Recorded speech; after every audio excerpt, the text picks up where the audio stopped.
ওকে, so report writing এর ক্ষেত্রে কাজটা একেবারে সহজ আর কি। ওই কি করতে হবে, ওই যেমন একটা একটা পার্ট আর কি, যে স্টোরি ডিসপ্লেসমেন্ট নিয়ে করা লাগতেছে। একটা জাস্ট হেডিং দিলে চলবে, স্টোরি ডিসপ্লেসমেন্ট চেক দিয়ে আর কি। তারপরে এই যে ভিডিওটা তো দেখছিস যে প্রথম থেকে লাস্ট পর্যন্ত বিএনবিসির কোডগুলি সব শো করেছে আর কি।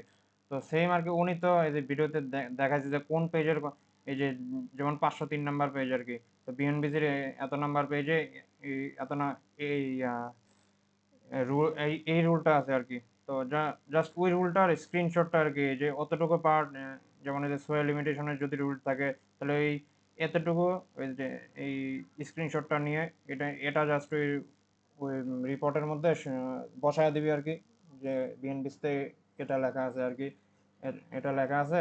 তারপর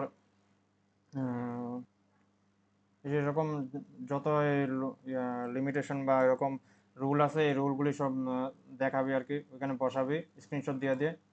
তারপরে যে যা বললো যে এখানে একটা কম্বিনেশন বসাইতে হবে, ইয়া করতে হবে, যা যা করতে হবে, যে কম্বিনেশন যে বসানো হয়েছে এরকম একটা, এই যে স্ক্রিনশটটা দেখাবে আর কি, যে লোড কম্বিনেশনের মধ্যে এরকম বসাইছিলাম আর কি, এরকম একটা বসাইছি। তারপর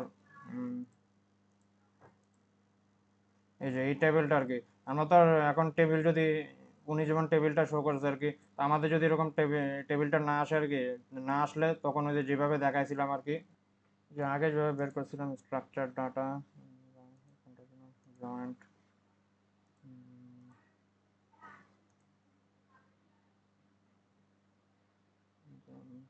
এই যে টেবিল থেকে এভাবে নিয়ে যে, যেমন আমারটা আসতে আসে না, তাহলে শো টেবিল, যেভাবে আগে যেভাবে করছিলাম সেম ভাবে আর কি, ওই যে যেমন এক্সটেনশন এভাবে। তো যা যা লাগে আর কি, এরকম লোড কম্বিনেশনের জন্য যেটা যেটা লাগে, স্টোরি।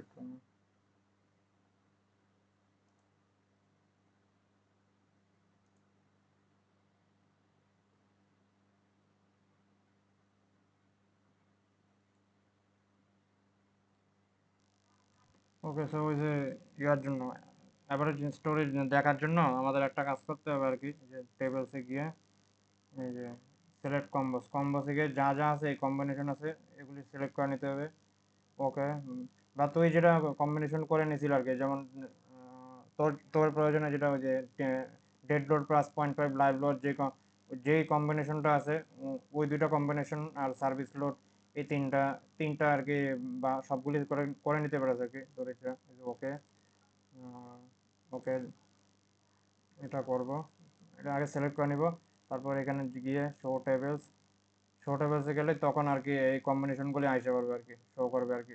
তো তখন তুই যে কম্বিনেশনটা করছিলি আর কি, যে কম্বিনেশনটা তুই নিয়েছিলি, ওই কম্বিনেশনে যেমন সিলেক্ট করবি। ওকে, তারপরে যে তোর যা যা দরকার ডিরেকশন এইভাবে নিয়ে, উম, যতটুকু যা লাগবে, যেমন ম্যাক্স, এই যে প্রত্যেকটা স্টোরি ম্যাক্সটা তখন পেয়ে যাবে আর কি। তাহলে এটা যা, এই যে এটার একটা স্ক্রিনশট, এই যে এই এই টেবিলটার স্ক্রিনশটটা নিবি, এটা তখন ওই রিপোর্টে স্ক্রিনশটটা শো করাবে আর কি। তারপর তো সহজে জাস্ট আমরা যে টেবিলটা বানিয়েছিলাম, এই যে টেবিলটা কপি, এই যে এখানে এটা করব, তারপরে যে কন্ট্রোল সি কপি হয়ে গেল। এখন জাস্ট কন্ট্রোল বি দিলেই এই যে আইসা পড়বে আর কি। এখন এই যে এই মোডটাকে চেঞ্জ করে নিতে হবে, এই যে পেস্ট অপশনসে গিয়ে এটাকে ছবির মোডে নিয়ে যাবে আর কি, পিকচার মোড নিয়ে নিলেই তখন এই যে এটা স্ক্রিনশট, আগে যেরকম ভাবে স্ক্রিনশটগুলি শো করেছিল সেম ভাবে এটাও একটা পিকচার মোডে এসে পড়বে, এই পিকচারটা শো করবে আর কি, পিকচারটা শো করাবে। এটা হলো রিপোর্ট আর কি। মানে এতদিন এতদিন যা যা করছো এগুলি সব, এগুলি স্ক্রিনশট বা আকারে, স্ক্রিনশট আকারে তুই জাস্ট শো করাবে, যে তুই ভ্যালুগুলি এখান থেকে এভাবে এভাবে পাইছো, তা আর রেজাল্ট আসছে এরকম আর কি। এটা হলো রেজাল্ট, এভাবে আসছে আর কি। তো এটা জাস্ট রিপোর্টে শো করাবি আর কি, এতটুকু। আর ওই যে ড্রিফটের জন্য আমরা যে ওই ইয়ার জন্য একটা লোডকে লোড কেস লোড প্যাটার্নে গিয়ে আমরা যে লোড কেস ডিফাইন করেছিলাম, যে earthquake drift, earthquake wide, EX drift, EX Y drift আর কি। ওইটার যে যে ভ্যালুগুলি আছে, যেমন এটার যা আসছিল আর কি, যেগুলি ডিফাইন করেছিলি, এটার একটা স্ক্রিনশট তুলবি, স্ক্রিনশট তুলে ওই ড্রিফটের সেকশনে এটা তখন শো করে এবার কি। তার মানে A to Z এতদিন যা যা করছো ওগুলি জাস্ট শো করাবে, স্ক্রিনশট আকারে রিপোর্টের মধ্যে শো করাবে আর কি। এই এতটুকুই আর কি, আর কিছু না, এগুলি তেমন লেখাজোখার কিছু না আর কি। ওকে, তো এতটুকু মতো কাজ আর কি। ধন্যবাদ।